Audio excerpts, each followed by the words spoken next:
Todos nos hemos hecho alguna vez esta pregunta: ¿qué necesitan los países pobres para salir del agujero? La respuesta, más fácil de decir que de llevar a cabo, sería lo que Miguel Anso Bastos ha repetido tantas veces: capitalismo, ahorro y trabajo duro. Sin embargo, para que la economía de mercado pueda hacer lo que mejor se le da, generar riqueza y mejorar el nivel de vida de las personas, se necesitan ciertos requisitos. En el vídeo de hoy os traigo un resumen de un libro que creo todo el mundo debería leer. Este es El misterio del capital, de Hernando de Soto. Dividiré la exposición en tres partes: cuál es la situación actual de los países pobres, qué les falta y cómo pueden conseguirlo, y qué beneficios traería aquello que les falta. Imaginaos un país en el que nadie puede identificar quién posee qué. Las direcciones no se pueden verificar, es muy complicado pagar las deudas, un lugar en el que no se puede dividir la propiedad en acciones o comparar propiedades distintas por una falta de un denominador común. Bueno, os acabáis de imaginar la vida para un 80% de la gente que vive en países tercermundistas o países excomunistas. El problema no es, como suele pensarse, que esta gente esté desesperadamente empobrecida, sino que no puede utilizar lo que tiene para generar valor adicional. A partir de 1950 comenzó una revolución económica en los países del tercer mundo, similar a la sufrida por Europa hacia el 1800 con la revolución industrial. Las nuevas máquinas y los procesos productivos redujeron la demanda de trabajadores rurales. Se produjo además un aumento gigantesco de la población. Esto se tradujo en una serie de migraciones masivas del campo a la ciudad. La cantidad ingente de migraciones a la ciudad se encontró con una serie de regulaciones y normas que trataron de evitar que la gente se estableciera legalmente en las ciudades, ya fuera poniendo trabas a la creación de negocios o a la adquisición o alquiler de viviendas. En definitiva, aparecieron un sinfín de obstáculos a la legalidad. El autor y su equipo de investigadores intentaron llevar a cabo diferentes tareas en estos países de manera legal para ver cuánto tiempo y dinero les costaría. Por poner un ejemplo, en Lima, Perú, para obtener una autorización legal para construir una vivienda se necesitaron 6 años y 11 meses, requiriendo 207 pasos administrativos y pasar por 52 oficinas estatales. En todos los países que investigaron se dieron cuenta de que era tan complicado conseguir la legalidad como mantenerse después como legal. La consecuencia de este panorama es que en la mayoría de estos países se convierte la gente, como dice el autor, en extralegales. Básicamente se salen del sistema legal y se rigen por sus acuerdos informales para movilizar y proteger sus bienes. Estos acuerdos surgen de una selección de algunas normas del sistema legal, costumbres, improvisaciones y una especie de contratos que realizan entre ellos y se mantienen en pie gracias a una especie de contrato social que desarrollan aquellos que pertenecen a una comunidad concreta.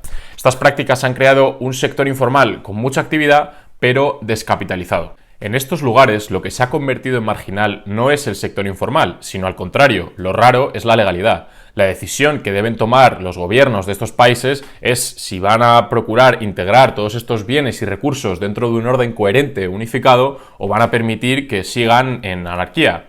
Algunos os estaréis preguntando cuál es la magnitud del problema, cuánto dinero y oportunidades se están perdiendo por esta falta de legalidad y consecuente descapitalización.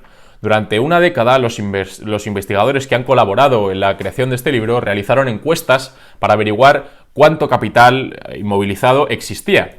Se trata de recursos, bienes que son financiera y comercialmente invisibles. En todo país examinado, la ingeniosidad de los emprendedores ha creado riqueza a raudales. Estos bienes no solo exceden todas las posesiones del gobierno, de las bolsas nacionales y de la inversión extranjera directa, sino que superan varias veces todas las ayudas otorgadas por los países desarrollados y todos los préstamos del Banco Mundial. Según los cálculos de los investigadores, la cantidad de bienes raíces poseídos, pero no legalmente, por los pobres de los países tercermundistas y excomunistas supera los 9,3 trillones de dólares. Esto son, en esencia, fondos sin utilizar. ¿Qué es entonces lo que les falta a estas sociedades y cómo podemos obtenerlo? Bueno, si vais andando por cualquier calle de Oriente Medio, la antigua Unión Soviética o América Latina, te encontrarás con casas usadas como refugio, parcelas usadas para el cultivo, etc. Los bienes de estos países sirven normalmente a estos propósitos físicos más inmediatos. En los países desarrollados, en cambio, estos mismos bienes tienen además una vida paralela como capital. Se usan habitualmente, por ejemplo, como colateral para conseguir una hipoteca o un crédito. En el pasado se usaba la palabra capital para referirse a los animales. Estos podían ofrecer no solo alimento, sino también valor adicional, ya fuera a través de su leche, la piel, su fuerza para mover objetos. El capital realiza, por tanto, dos trabajos de manera simultánea. Captura la dimensión física de los bienes, así como su potencial para generar beneficios. Economistas clásicos como Adam Smith o Karl Marx creían que el capital era el motor de la economía de mercado. Cuanto más capital se acumula, más especialización es posible y más productiva es una sociedad. El capital no es solamente, por lo tanto, bienes acumulados, sino también su potencial para conseguir nueva producción. Crear capital necesita, por tanto, un proceso de conversión para pasar de un simple bien a su consideración como capital. No debemos confundir, además, capital con dinero, pues no son en absoluto lo mismo. De hecho, los países pobres son famosos por haber hinchado sus economías con dinero sin generar capital alguno, es decir, inflación por un tubo, capital cero. ¿Cómo conseguimos entonces convertir los bienes en capital y desbloquear todo su potencial? La respuesta es mucho más sencilla de lo que pudiera parecer, a pesar de habérsele escapado a muchos expertos. El motivo es que fue creado a través de un mecanismo que no tenía como fin necesariamente convertir los bienes en capital, sino que lo único que pretendía era proteger las propiedades de los individuos. Me refiero, claro está, al sistema de propiedad privada, que es lo que ha permitido en el oeste el desarrollo sin precedentes que ha experimentado. Cualquier bien cuyas características no están fijadas en un sistema de propiedad privada es extremadamente difícil de mover en el mercado. Lo que les falta a los pobres es un acceso a títulos de propiedad y a un sistema unificado para que sus bienes puedan fijar su potencial económico y ser utilizados para venderlos como aval, etc. Es decir, desbloquear su potencial. Según el autor, un sólido sistema de propiedad privada que haga posible la conversión de los bienes en capital produciría 6 efectos beneficiosos para las gentes de estos países. Primero, fijar el potencial económico de los bienes. El capital nace de representar en papel, sea a través de un título, una acción, un contrato o cualquier otro mecanismo, las cualidades económicas y sociales más útiles de un bien. Es una ficción que nos permite desembarazarnos de la visión incompleta del bien por sus simples cualidades físicas y mirar más allá. Cuando te fijas en el título de una casa y no en la casa como tal, te has adentrado en el mundo conceptual del capital, que puede resultarte evidente a ti, porque estás acostumbrado en estos países desarrollados, pero no lo es para la gente que vive en los países pobres. La representación de una propiedad formal es algo separado del bien que representa. Segundo, integrar la información dispersa en un solo sistema. Durante décadas, en el siglo XIX, legisladores, políticos y jueces consiguieron juntar todas las normas de multitud de pueblos, ciudades y granjas en un todo unificado. Esto permitió a los países desarrollados que el comercio se extendiera por todas las zonas y entre todas las gentes de un país. Para que el conocimiento que aporta el capital sea funcional, el sistema de propiedad debe unificarse. Los países de los que hemos hablado no han realizado esta tarea.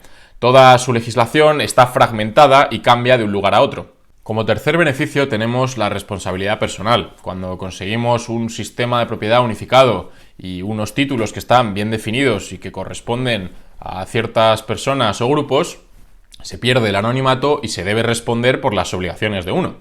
El cuarto beneficio sería que los bienes son ahora fungibles. Facilita la combinación o división sin ni siquiera tocarlos. Podemos poner dos ejemplos. Tú puedes dividir, por ejemplo, el nuevo capital de una empresa, si se quiere expandir, puede dividir la expansión en acciones y que se divida la propiedad en acciones y la gente pueda comprar pequeños paquetes de propiedad, que sería cada acción individual, o puedes combinar los bienes. Por ejemplo, una empresa posee mucho patrimonio, muchas fábricas, muchos edificios, lo que sea, y todo puede considerarse como un todo unificado por el título de esa empresa sobre quien lo posea.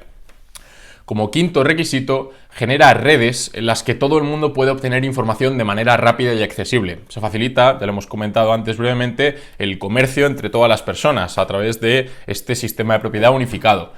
Y por último, protege las transacciones. Esto también es muy importante y tiene que ver mucho con el beneficio de la responsabilidad personal. Se guardan todas las transacciones, se facilita la responsabilidad en caso de incumplimiento, etc. Como hemos podido observar, el capital cumple una función fundamental en la economía y estos países, a pesar de todo su potencial, todavía no han podido acceder a este mecanismo. Depende de la modernización de sus sistemas de propiedad y de la facilidad ofrecida por sus gobiernos para obtener títulos de propiedad de aquello que los pobres poseen, que por fin veamos cómo estos países, sin la limosna de los países desarrollados, puedan ver cómo se desencadena un desarrollo económico y social sin precedentes. Lo que los pobres necesitan es capital, no dinero. Nos vemos en el siguiente vídeo y un saludo.